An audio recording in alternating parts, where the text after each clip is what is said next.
What's today's date? January 8th. Today is January 8th, 2016, and this is the 17. What? 2017. 2017, and this is the Fit-Fur Ice Cold Challenge. It's called the Polar Challenge, but since we're not up in Minnesota or Alaska, I'm not going to call this the Polar Bear Challenge, but it's definitely cold. That water is cold. It is probably 32, 35 degrees out. It was down in the teens overnight for the last 3 nights, which means that water is very, very cold. I'm running in place. I'm about to get in the water. I'm trying to decide if I'm going to take my johns off. And the challenge is to get in that water, see how long I can stay. I'm not getting my head wet. So I'm going to take these off. I hope no one else is watching.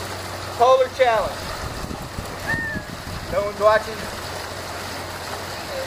Here we go. Psych, psych, psych, psych, psych, psych. If I collapse, you guys know how to do mouth to mouth? I know where the emergency room is.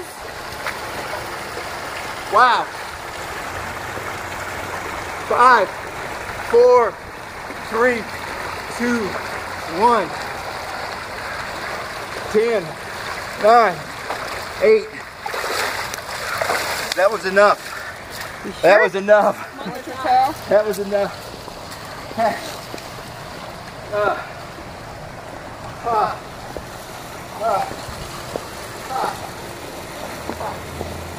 Yeah, bring the towel over. Alright, I just did it. I'm cold. Let me see how cold this is. This is better. This is much better. That was the Polar Planet Challenge, and I'm going to go ahead and call it a Polar Challenge. That was tough. This is Joe G, Indian Nation 65 from the Texas Fishing Forum, and that was the TF Polar Challenge, and I think I beat 4 seconds. This is warmer. Signing out.